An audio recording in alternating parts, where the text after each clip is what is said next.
Olá a todos, como é que estamos?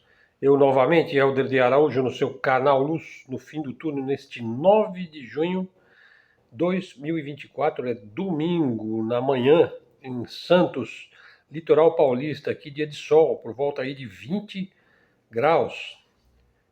E hoje vou falar a respeito de um vídeo que eu assisti ali no canal do Paulo Nogueira Batista, um economista respeitado e uma das fontes do nosso canal.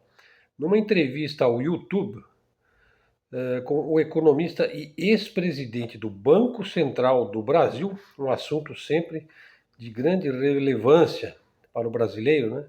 O Armínio Fraga, né? Que já foi presidente do Banco Central do Brasil. Ele mostrou aí que as implicações políticas das políticas monetárias e fiscais ocupam o centro das atenções. Políticas monetárias com relação à emissão da moeda, a quantidade de moeda em circulação, né? E políticas fiscais, ou seja, como é que é feita a questão da tributação, da fiscalização, né? Para o cálculo de inflação e tudo mais, né? E o Fraga, ele foca aí no problema da inflação e das políticas fiscais do Brasil, né? Com relação à sucessão de Roberto Campos Neto na presidência do Banco Central, né? E a influência de representantes do mercado financeiro na indicação do sucessor, esse foi um dos temas aí do Paulo Nogueira Batista. Ele tem um canal próprio no YouTube, né?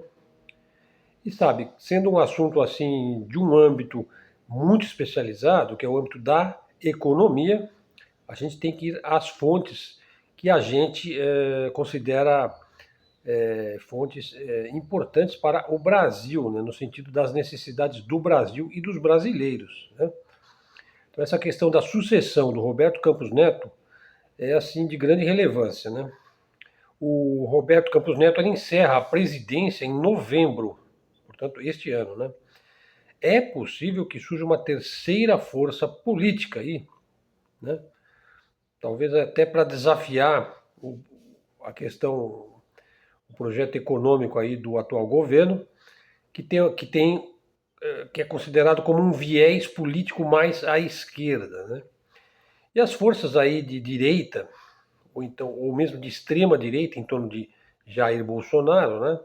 Seria uma segunda opção, mas uma terceira via permanece ainda incerta. É claro que os representantes de peso aí do mercado financeiro quererão indicar o sucessor de Campos Neto, até para manter o controle do Banco Central na mão do próprio mercado financeiro, né? Então, uma terceira via permanece algo incerto.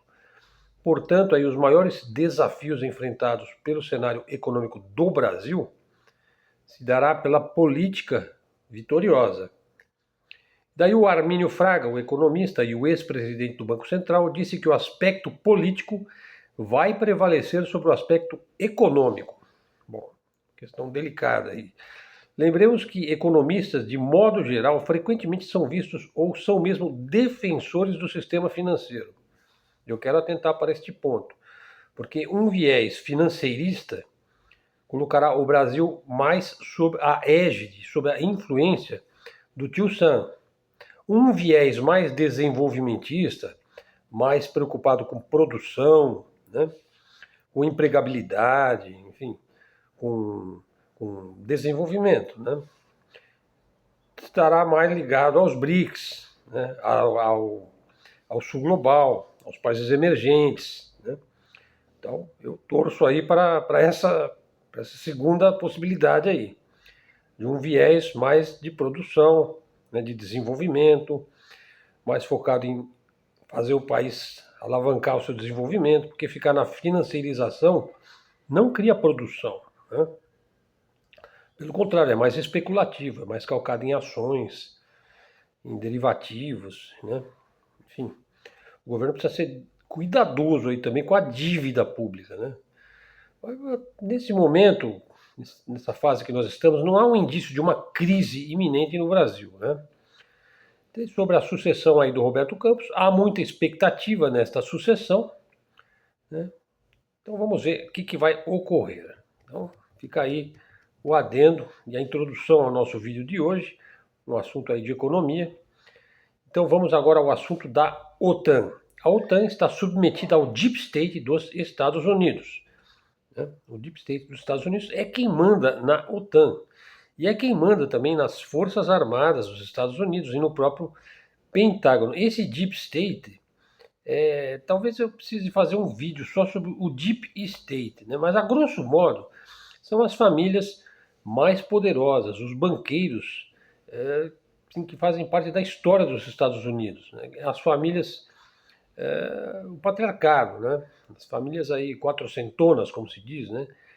Que passa seus negócios, suas ações, suas heranças, suas propriedades, os seus bens para os seus filhos, os educam na mesma mentalidade, né, de elite, né, de elite mandante. E naturalmente que esta elite também manipula, obviamente, a política de uma maneira profunda e de uma maneira o mais velada e secreta possível, né? Sobre o Deep State já se disse que ele está muito envolvido também nas lojas maçônicas, paramaçônicas, né, onde as pessoas podem se reunir de uma maneira muito pouco visível, né, muito pouco. Os jornalistas não entram ali, né, para fazer matérias, entrevistas, né, então esse Deep State é um mundo muito fechado, né, mas ele domina aí a OTAN, né, os chamados neocons, né, eu já fiz 2 vídeos aí sobre os neocons, eles têm braços e pernas, né, também dentro do Deep State. Mas assim, a grosso modo, os verdadeiros chefes do Deep State são grandes banqueiros, né? Uma parte considerável desses banqueiros aí são sionistas, né? Tem muitos nomes aí famosos, né? E a verdade é que está se cruzando as tais das linhas vermelhas, né? Então que eu fiz um vídeo, né, ontem, né? Anteontem, e o Vladimir Putin adverte aí sobre uma guerra assimétrica em curso, né, em resposta à luz verde dada pelos Estados Unidos para a Ucrânia lançar armas ocidentais, incluindo mísseis de longo alcance no território da Rússia. O Ocidente está forçando a Rússia e a Rússia está no seu direito de enviar mísseis hipersônicos aos inimigos dos Estados Unidos. E são muitos. Iêmen, Cuba, Venezuela, Nicarágua, Síria. Imagine então se esses países tiverem mísseis, né? Imagine um Sarmat, um Kinzhal, né? O Satan 2 na mão dos Houthis, que a gente sabe que eles são completamente destemidos, né?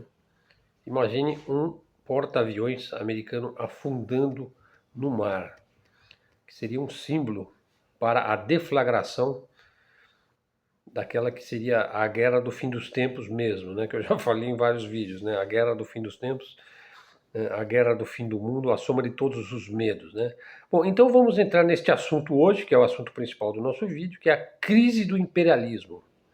Quando você fala imperialismo, está se falando de império. E hoje em dia o único império visível e que se coloca mesmo como um império é o hegemon, a hegemonia norte-americana, também conhecido aí como excepcionalismo dos Estados Unidos. Ele está imbuído de uma consciência de ter um destino manifesto para dominar o mundo, submeter todos os povos ao seu modo de vida, né, dito democrático, né, dito calcado em livre mercado, né, em grandes corporações industriais que fornecem todos os produtos que as pessoas necessitam para viver, né? Só que hoje a gente sabe que toda essa produção aí está vindo lá da Ásia, né? Da Eurásia, principalmente daquele país lá do dragão, né?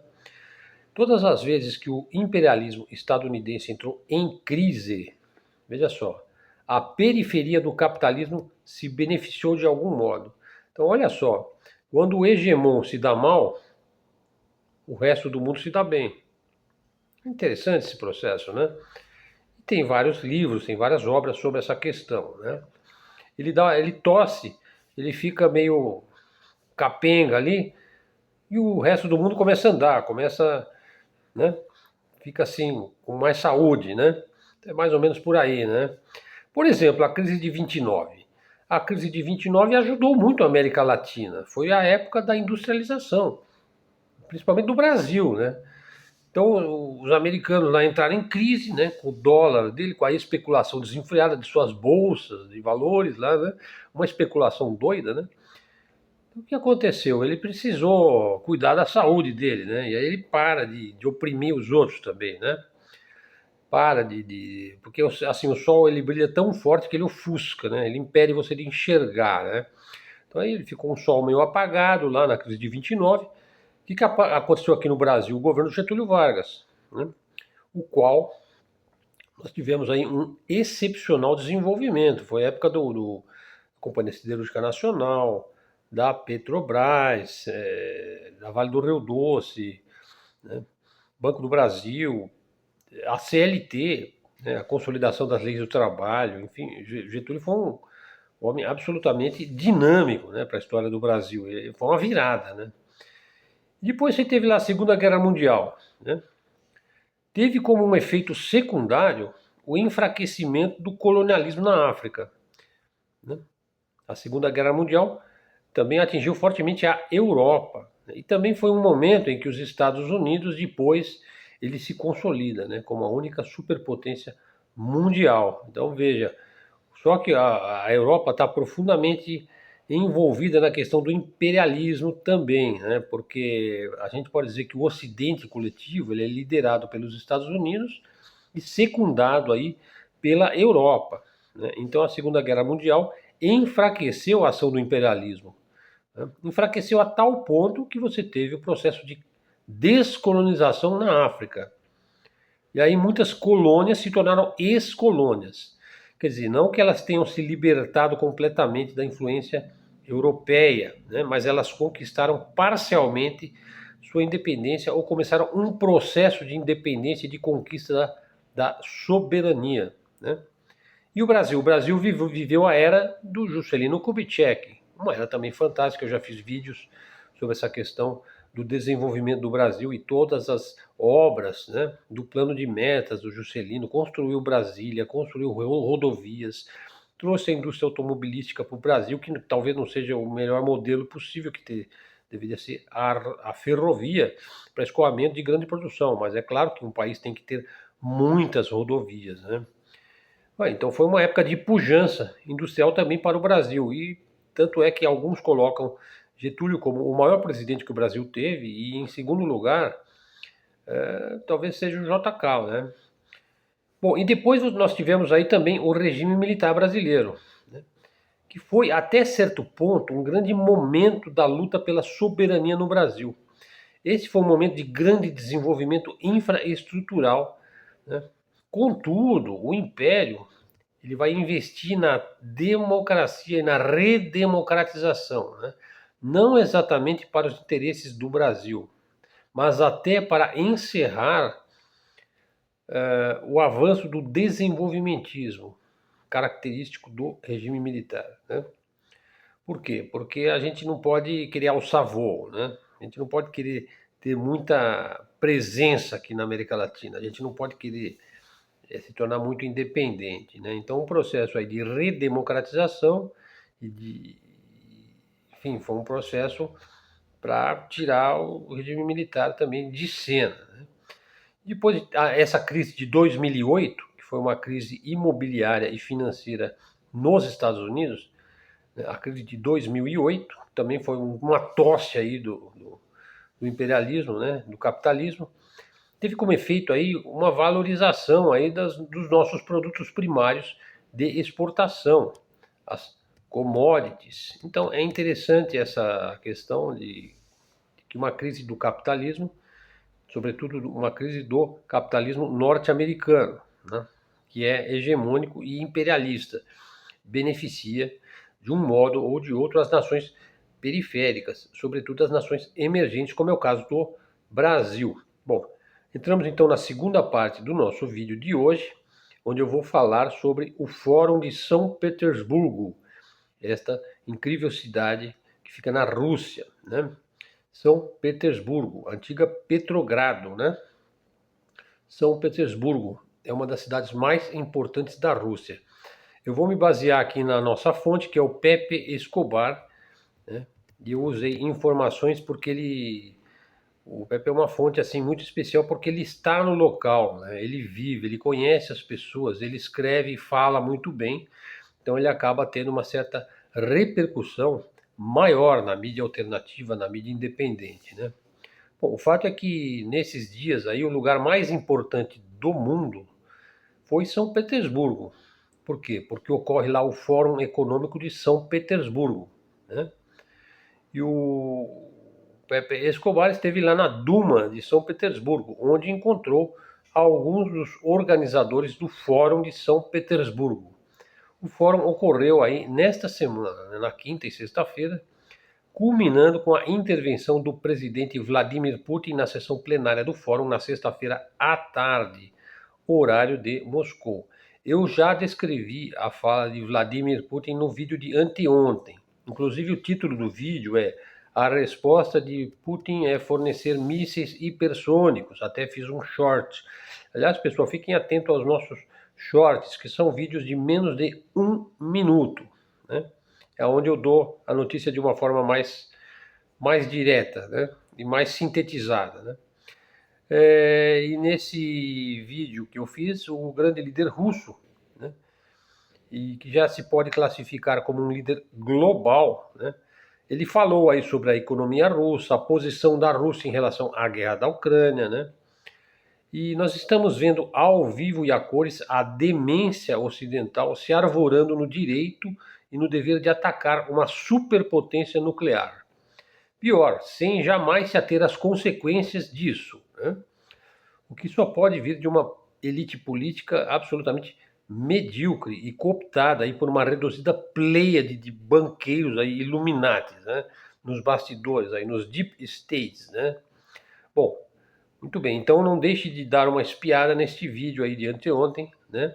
E hoje eu vou dar uma complementada e falar de uma maneira geral a respeito das várias mesas de debates, né, de palestras, né, e de entrevistas, e, enfim, de uma efervescência cultural e de uma importância política incrível que foi o Fórum de São Petersburgo. O Império do Caos aí, né, e do engodo, pode-se dizer, o Deep State americano, na pessoa aí do Toninho Blinken, né, que é o secretário de Estado dos Estados Unidos. Vocês sabem, nos Estados Unidos o cargo mais alto é o de presidente, mas o cargo de secretário do Estado é o segundo cargo mais alto que tem nos Estados Unidos. E às vezes os secretários eles mandam muito mais do que o presidente, eles são eminências pardas, ele forma uma espécie de uma redoma em torno do presidente, e na verdade quem acaba governando os Estados Unidos são os secretários, né? Bom, esse império aí proibiu o Scott Ritter, né, uma das melhores fontes de informações verdadeiras, né, do Ocidente. Portanto, ele é temido pela elite atlanticista, né? Ele foi proibido, impedido de prosseguir no seu voo de Nova York a Istambul, que é a capital da Turquia, né? E depois ele seguiria de Istambul a São Petersburgo para participar do fórum. Veja, ele era um dos convidados. Inclusive, ele estaria na equipe do próprio Pepe Escobar, no painel de quinta-feira, que seria o das 17 horas, né? Um painel importante, né? Numa das salas principais aí do fórum, né? Onde ocorreu uma audiência enorme, né? Veja, nesse fórum aí, nesse dia, ninguém menos do que Maria Zakharova, né, que é uma figura bastante conhecida da política russa. Ela é diretora do Departamento de Informação e Imprensa do Ministério dos Negócios Estrangeiros da Federação Russa, né? Os debates ali giraram em torno da filosofia do mundo multipolar, sobretudo no sentido mais amplo e prático. E como é que se faz a implementação do mundo multipolar? Ali é o centro, é o cerne, né, da questão do mundo multipolar e como é que ele vai se posicionar, se fortalecer perante o hegemon imperialista, que fará tudo para prejudicá-lo, né? Bom, a expressão, aparece aí a expressão, em vez de multipolar, apareceu a expressão multimodal, né? Parece uma expressão até mais precisa do que multipolar, porque multimodal refere-se a múltiplos modos de ser no mundo. Como é que nós queremos ser no mundo? De que modo nós queremos ser no mundo? né? Não necessariamente a gente quer ser um polo, né? Ou seja, querer viver num mundo polarizado, que é o desejo, na verdade, do imperialismo, né? Que você seja um polo submetido, né, a um poder unipolar, né? Ou mesmo um polo antagônico. Por exemplo, essa briguinha artificial aí produzida aí pelo Deep State aqui no Brasil. É o polo da direita contra o polo da esquerda, né? E o Brasil não desenvolve, enquanto você fica aí na briguinha dos polos, né?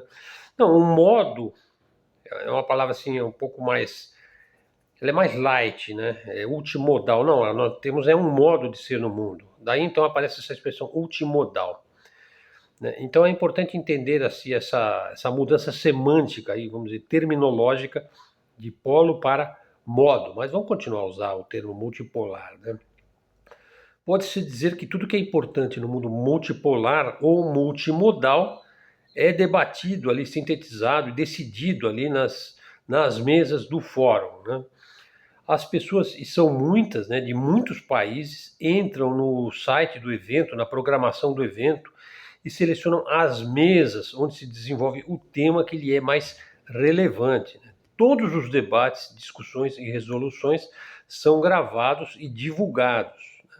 A participação do público aí no final das explanações é muito importante, né? Não só agora, mas no longo prazo, porque fica tudo gravado, né?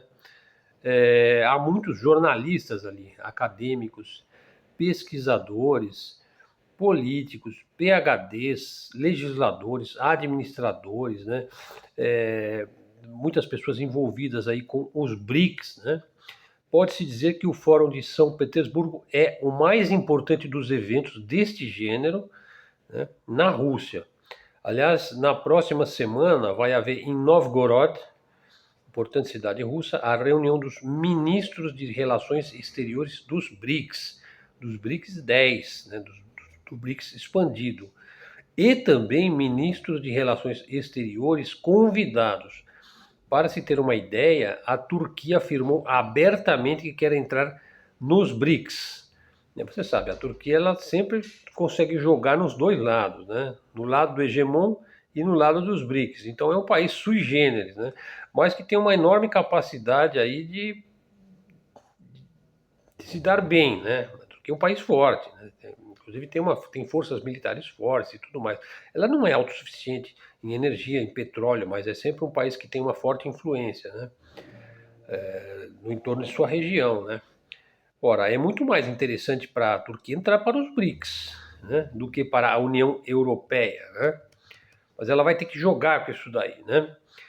Bom, a Turquia ela está sendo esnobada aí pela União Europeia, né? Aliás, desde tempos imemoriais que os turcos são meio que relegados aí a um segundo plano, né? Desde que o Império Britânico deu uma rasteira aí no Império Otomano, né? Na verdade, eu acho que já está meio cheio disso, né? O vento da história está soprando para a Eurásia. O Ocidente está ficando nublado, pesado, né? Com um cheiro estranho, né, no ar, né, do Ocidente, né?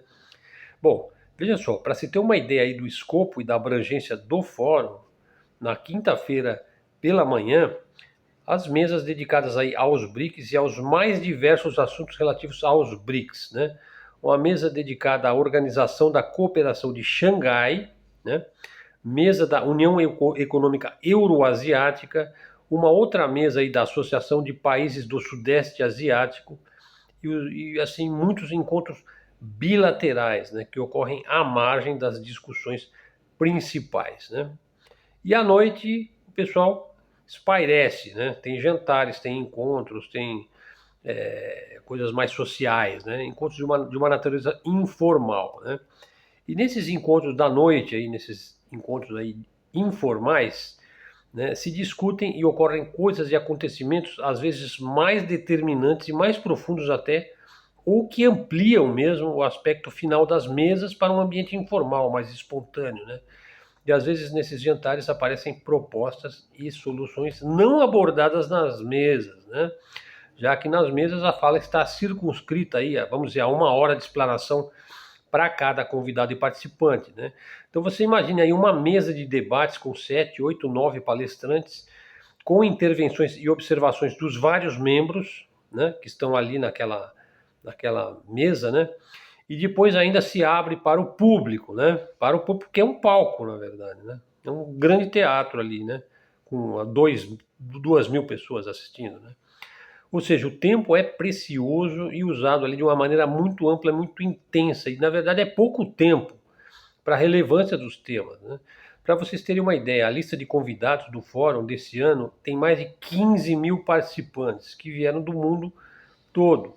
Tem muita gente aí do mundo corporativo, do mundo industrial, do mundo produtivo, né? Não só russo, mas da Eurásia toda, né? Debatedores e reuniões paralelas podem ser tão ou mais relevantes do que as reuniões principais, né? Você imagine, por exemplo, uma reunião importante dos BRICS, né? Que a atual presidente do Banco dos BRICS é a ex-presidente do Brasil, a Dilma Rousseff, né? O Sergei Glaziev, talvez o mais influente economista russo. O Glaziev é muito respeitado em toda a Eurásia, né? Evidentemente que ele é sancionado e demonizado aqui no Ocidente em processo de decadência, né? Um acontecimento importante, né, do ponto de vista do mundo corporativo e financeiro da Eurásia é o debate em torno da desdolarização de pagamentos, né? Criar um sistema fora do dólar, né? Através de uma unidade de valor próprio, né? E que seja apolítica, né? Que não exija algum tipo de vinculação ideológica, né? Que seja independente. Ela seria adotada, essa moeda aí, primeiramente pelos BRICS 10 e pela Organização de Cooperação de Xangai. Aliás, a tendência é a união desses dois blocos, hein? Veja, os BRICS se unindo com a Organização de Cooperação de Xangai, o que já se prevê aí nos muitos debates informais em torno do fórum. O próprio Lukashenko, né, que é presidente da Bielorrússia, seria um elo, né, entre os BRICS e a Organização de Xangai, né? A Dilma Rousseff, né, que é tão demonizada aqui no Brasil pelos lavajatistas e tantas pessoas aí dos neoliberais brasileiros, né? Ela está sendo aventada aí para um novo mandato nos BRICS, no Banco dos BRICS, né? Bom, para 2025, o novo presidente dos BRICS, não do Banco dos BRICS, mas dos BRICS como um todo, poderá ser um russo, né? Mas nesta negociação não serão apenas os BRICS originais, né? O BRICS, Brasil, Rússia, Índia, China e África do Sul, mas o BRICS expandidos, o BRICS 10, né, onde entram outros países aí, Egito, Arábia Saudita, Emirados, né? A partir de outubro existe a possibilidade de entrada de novos aderentes. A lista de convidados é cada vez maior. Passa de 40 o número de países interessados em fazer parte dos BRICS, né? Naturalmente isso não vai acontecer facilmente de um dia para o outro. Há muita pressão, muito boicote, muita sanção, muita sabotagem, né, pessoal? Muitas guerras híbridas, covert actions, operações de false flags, né? Todo tipo de boicote aí por parte do hegemon estadunidense, né? Mas a marcha da história é inexorável. Os BRICS têm um grande potencial para se constituírem como uma nova e renovada e promissora Nações Unidas do mundo, ou seria, num primeiro momento, uma alternativa à ONU. Mas veja, é a alternativa que realmente vai contar para o futuro da humanidade, né? E para o que vem aí à frente neste século, né? Ao que tudo indica, o Ocidente vai ficar apenas assistindo, né, isso daí, né? Tentando boicotar isso daí. Então é uma história extremamente séria, é um encontro muito importante, muito significativo, né? Um outro ponto importante aí na Rússia esse ano, um outro encontro importante será o de Vladivostok, em setembro. E a cúpula dos BRICS vai ser em outubro, né? Na cidade de, se não me engano, de Kazan. Lembrando que a reunião de ministros das relações exteriores dos BRICS, na semana que vem em Novgorod, já está sendo considerado aí um momento fundamental, inclusive como um alicerce para o encontro que vai ser em outubro. Um outro encontro relevante no Fórum de São Petersburgo é um meeting, aí um encontro especial com delegações do Oeste da Ásia e a participação da Índia. Nessas delegações do Oeste da Ásia entram membros dos BRICS e aspirantes a membros dos BRICS. Ou seja, o fórum é mesmo um fórum, né? Ou seja, um local de entendimento, de cooperação, de construção, de aspiração e de esperança concreta, né? De se fazer mais e melhor, né? E também de união, né? Duas delegações importantes chegaram ao fórum, né? Veja só, o Talibã, oficialmente convidado pelos russos no começo da semana passada. Pessoal, é um novo mundo que está se descortinando, né? Os russos começaram a falar em normalizar as relações com o Talibã, ou seja, parar de tratá-los como uma organização terrorista, que de fato eles nunca foram, né? Eles eram o governo legítimo do Afeganistão desde setembro de 2000 e desde setembro de 2002 são o governo legítimo. Aliás, eles eram antes da chegada dos americanos, né, que os demonizaram na imprensa devidamente. Né? A normalização dos talibãs com o Ocidente e com os americanos é praticamente impossível. Né? Então, a aproximação dos talibãs com a ONU é um processo difícil. Né?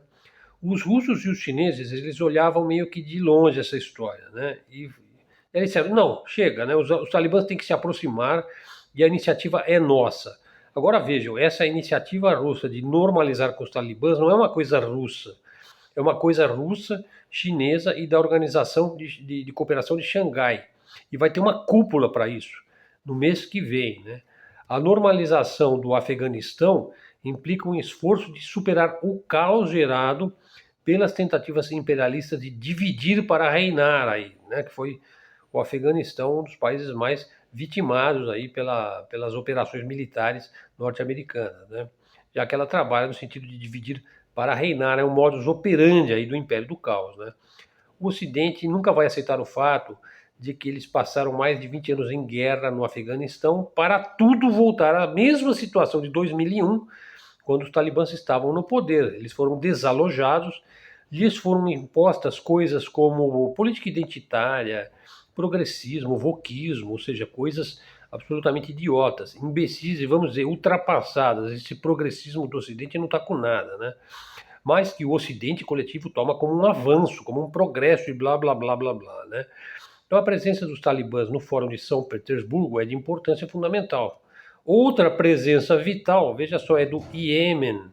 O pessoal do Iêmen estava na cidade de Omã para receber o visto, o passaporte russo em Omã. E de Omã eles voaram para São Petersburgo para o Fórum, sobretudo para discutir as sanções impostas contra o Iêmen, porque o Iêmen está numa situação muito difícil hoje, né? A estratégia americana usual é criar todo tipo de boicote contra o Iêmen a fim de gerar a escassez e a fome, né? O Iêmen quer acordos de agricultura, então ele vai lá também fazer negócios no fórum, sobretudo negócios com a Rússia, né?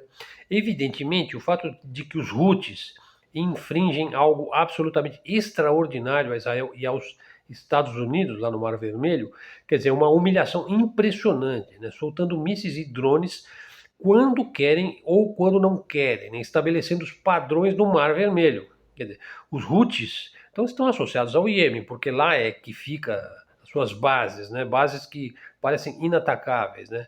Os Houthis já atacaram 2 vezes o porta-aviões Dwight Eisenhower, né? Aqueles porta-aviões gigantescos, tinha um aqui na costa brasileira, a gente fez vídeo também a respeito. Ninguém na história moderna jamais teve coragem suficiente, vamos dizer, jamais teve culhões, né, para atacar um porta-aviões americanos, mas os Houthis têm, né? Eles já atacaram 2 vezes, o porta-aviões parece que ia embora, aí voltou. Eles mandaram a sua mensagem, né? Na verdade, essa mensagem é dirigida a Israel, ou seja, quem quer que proteja Israel no Mar Vermelho é um alvo legítimo dos Houthis. Bom, trata-se aí da defesa do indefeso povo palestino em terras do Islã. Evidentemente, isso significa uma rejeição absoluta do genocídio em curso na faixa de Gaza, né? Perpetrado aí pelos bíblicos psicopatológicos, né? Daí que o Iêmen em São Petersburgo é de importância extrema. O que vai ser discutido formal e informalmente na reunião ministerial dos BRICS na semana que vem. Bom, nosso vídeo já está com 35 minutos, mas já estou na fase final do vídeo. Apenas para terminar, veja, última parte aqui do vídeo. Ó, o sistema financeiro internacional que ainda está em vigor, ainda é baseado no dólar, né? Estabelecido aí desde Bretton Woods. O acordo de Bretton Woods foi um acordo ali que definiu que cada país deveria manter uma taxa de câmbio de sua moeda congelada no dólar, né? Então foi um acordo para colocar o dólar como a moeda mundial. E você só poderia ter uma variação de câmbio da ordem de 1%, ou seja, na prática você não poderia desvincular sua moeda do dólar americano, né? O dólar americano, por sua vez, ele estaria ligado ao valor do ouro. em uma base fixa. Cada dólar equivaleria a 35 gramas de ouro. Claro, isso foi superado pelo petrodólar lá na década de 70. Mas esse sistema já está no seu fim. Pessoal, hoje é dia 9 de junho e hoje é o fim do petrodólar. Oficialmente, o contrato assinado entre os Estados Unidos e os países em torno da Arábia Saudita, ali da OPEP, das 7 irmãs petrolíferas do Oriente Médio, encerrou. Eles não vão renovar esse contrato aí do petrodólar, que você só pode vender petróleo em dólar. Acabou. O dólar, do ponto de vista contratual, ele está no fim. Não significa que ele vai desaparecer do dia para a noite, né? Se você tem um mundo onde 50% da moeda corrente é dólar, é claro que ele vai levar muitos anos aí para começar o processo de desdolarização, né? Mas a gente pode dizer que a desdolarização não é um processo rápido, né? É um processo dolorido, né? Uma outra pessoa lá no fórum é o Larry Johnson, né? Larry Johnson esteve no fórum e comentou a respeito da absoluta arrogância e soberba da atual elite norte-americana. Veja, o Larry Johnson, que é uma das nossas fontes aqui do nosso canal, né? Como ex-analista da CIA, ele vê a degradação dos Estados Unidos, né? Especialmente aí do Pentágono e do Departamento de Estado. Que, aliás, o impedimento de Scott Ritter, que também é uma das nossas fontes, veio exatamente deste funcionário aí da elite, o Anthony Blinken. Quer dizer, ele tira um ex-analista da CIA de um avião, de um voo normal civil, sem nenhuma acusação contra o Scott, para impedir que o Scott fosse ao Fórum de São Petersburgo. Já o juiz Andrew Napolitano, que é o Judge Napolitano, que também é uma excelente fonte da internet, da mídia alternativa, ele cancelou a participação lá no fórum. Então, o nível de degola e desagregação, de esfacelamento do sistema em Washington já desvela para um estado de tirania, né? De ditadura. É a ditadura sem o ditador, né? É a ditadura do Deep State, pois o ditador é o Estado profundo, né? O Deep State é um negócio alucinante, né? Esses caras vivem de ameaçar diariamente uma superpotência nuclear, né? Que é a Rússia, incluindo bombardear alvos dentro da Federação Russa com armas da OTAN, dando a ideia dos ataques partirem da Ucrânia ou do Zelensky, né? Mas já foi escancarado a todo mundo que tudo é feito pela OTAN, conduzido pela OTAN, operado pela OTAN, e os caras que puxam o botão são os caras da OTAN, que por sua vez são controlados pelo Pentágono e pelo Departamento de Estado dos Estados Unidos. A paciência taoísta de Putin não é ilimitada. Todos já estão à expectativa de uma mensagem clara da parte de Vladimir. Assista o vídeo de anteontem, pessoal. A única coisa que o Ocidente Coletivo Guerreiro entende é a demonstração de força. E é isso que eles vão ter. É a única coisa que eles respeitam, né? Enquanto rola o Fórum de São Petersburgo, os Bilderberg estão reunidos em Madrid, capital da Espanha. Discutem o prolongamento da guerra na Ucrânia, é isso que eles querem.